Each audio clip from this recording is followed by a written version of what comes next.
Bonjour et bienvenue à une nouvelle capsule éthérique de Montréal Hanté. Cette semaine, nous vous parlons du cimetière du Mont-Royal.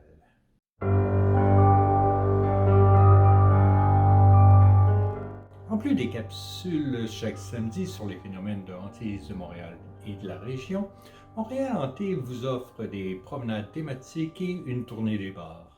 Pour en savoir plus, consultez les liens dans la description. Et maintenant, parlons fantômes.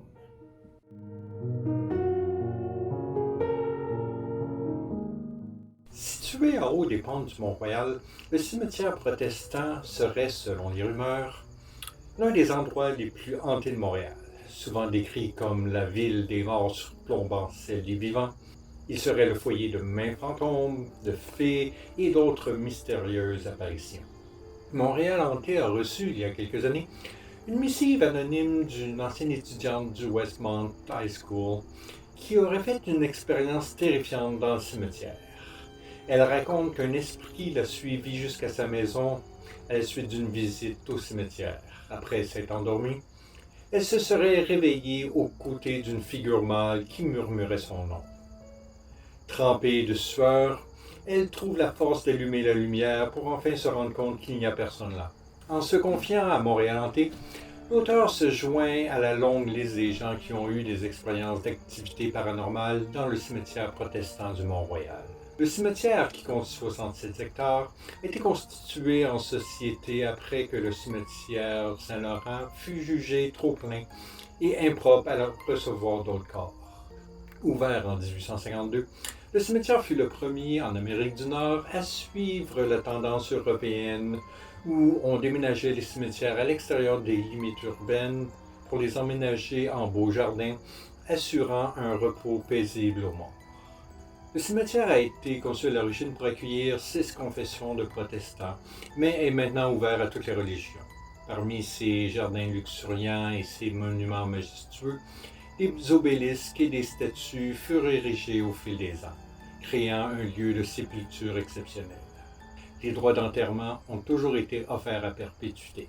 La direction du cimetière assure que les tombeaux ne seront jamais réutilisés ou abandonnés. Un excellent lieu donc où passer l'éternité. Grâce à son histoire et sa beauté exceptionnelle, le cimetière du Mont-Royal fut déclaré site historique national en 2002. À l'heure actuelle, près de 200 000 corps sont enterrés dans le cimetière qui commence à manquer d'espace. Statistiquement, le cimetière du Mont-Royal fait partie de la plus grande nécropolis d'Amérique du Nord lorsqu'il est compté avec le cimetière catholique Notre-Dame-des-Neiges avoisinant ainsi que les plus petits cimetières juifs, espagnols et portugais, Chérit Israël et Char Hachoumaïn. Des 4, le plus hanté serait celui du Mont-Royal. La légende dit que des silhouettes nébuleuses y rôdent après la brûlante et traînent sur les falaises. D'étranges entités mort-vivantes ont été vues errer dans le cimetière, et la nuit, il y a des rapports d'ombres paranormales qui scintillent. Le plus fameux des fantômes du cimetière Mont-Royal serait celui d'un guerrier algonquin aperçu près des falaises qui surplombent l'observatoire Camillien Wood, effrayant souvent les touristes en bas. Le cimetière est si populaire auprès des chasseurs de fantômes qu'il a même fait l'objet d'un article dans Vice Magazine. Il y a eu des rapports d'activité paranormale dans le cimetière et des photos inexpliquées montrant des images de spectres. Des équipes d'enquêteurs du paranormal ont rapporté avoir vu des fées dans le cimetière et avoir entendu des voix désincarnées qui rigolaient et des craquements de bois qu'un médium compara à un cercueil souvent. Il est à noter que le cimetière ferme à 17 heures durant les mois les plus froids et que ses gardiens le patrouillent en entier dans des voitures la nuit. Une des raisons serait que, outre le vandalisme habituel, il y a des rumeurs de messes noires impliquant des sacrifices animaux. Ce serait là une autre raison alimentant les rumeurs d'être hanté. Mais revenons à l'auteur anonyme de cette missive. Celle-ci, souhaitant demeurer anonyme, avait pour l'occasion créé une adresse courriel temporaire. Elle dit avoir habité Montréal et qu'un esprit l'avait suivie jusqu'à chez elle après qu'elle se soit promenée dans le cimetière Mont-Royal avec un ami. Elle ne s'en était pas rendue compte avant la nuit tombée. alors qu'elle se réveille aux côtés d'une silhouette mâle qui murmure son nom et qu'elle lui dit promptement de partir, sans même réaliser à quelle vitesse elle avait répondu, puis elle se retourne. Lorsqu'elle se rend compte qu'elle vient de voir et d'entendre quelque chose d'anormal, le spectre est déjà parti. Mais du coup, il est trempé de sueur. Elle parvient à allumer la lumière et après quelques secondes, voit qu'il n'y a rien. Rien de tel ne s'est reproduit. Elle précise bien qu'elle ne somnolait pas et que ce n'était pas son imagination. Elle avait bel et bien été réveillée par cet esprit. L'auteur mentionne aussi cet ami qui avait vu des choses extrêmement étranges et inexplicables dans le cimetière, incluant une sorte de secte mystérieuse avec un cercle de bougies possiblement flottantes tout près. L'ami avait été surpris quand un chien ou un loup blanc énorme était apparu et s'était mis à courir vers lui. Terrifié, il s'est enfui à toutes jambes et, une fois en sécurité, se sentit heureux d'être sain et sauf. Avec ces rencontres inquiétantes, l'auteur anonyme et son ami ont rejoint la longue liste de gens qui ont fait des expériences paranormales dans le cimetière Mont-Royal. Il n'y a pas de réponse facile à savoir qui ou quoi hante ce lieu. Avec près de 200 000 corps, incluant plusieurs adultes et enfants, ayant perdu la vie dans des circonstances tragiques, les possibilités sont très nombreuses. La première inhumation, celle du révérend Squire, mort dans l'exercice de ses fonctions, eut lieu le 19 octobre 1852. 4 jours plus tôt, le révérend avait été appelé au chevet d'un malade du choléra à l'hôtel Ottawa. Le lendemain, le révérend Squire tombe malade et trépasse peu de temps après. Son enterrement marque le début d'une longue série d'obsèques qui ont encore aujourd'hui lieu.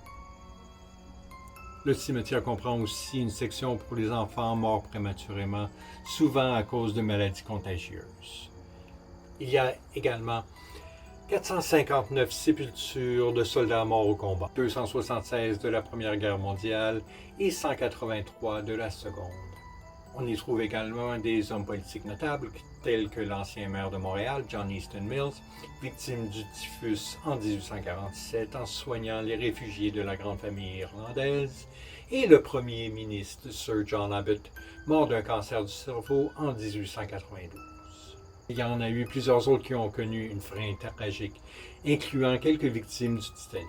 Charles Melville Hayes, autrefois président du Grand Trunk Railway, se noya en mer lorsque le grand vaisseau coula après la collision avec un iceberg. Plusieurs heures après la tragédie, son corps a été retrouvé flottant sur l'océan par un des navires de sauvetage et il fut identifié grâce à une montre en or portant son nom gravé. Le corps fut transporté à Montréal dans un train en provenance d'Halifax et il fut enterré au cimetière Mont-Royal le 8 mai 1912, presque un mois après la tragédie. 5 autres victimes du Titanic sont enterrées, ainsi que 5 autres dans celui de Notre-Dame-des-Neiges et un autre dans le cimetière Baron de Hirsch. Une plaque commémorative se trouve également au lot du Montreal Sailors Institute, où plus de 550 marins ont été inhumés depuis 1890, dont plusieurs morts noyés. La liste des morts tragiques est sans fin. Quant à ce guerrier algonquin, il y a plusieurs questions sur sa présence fantomatique dans le cimetière. Garde-t-il quelque chose? A-t-il péri lors d'une guerre d'antan oubliée?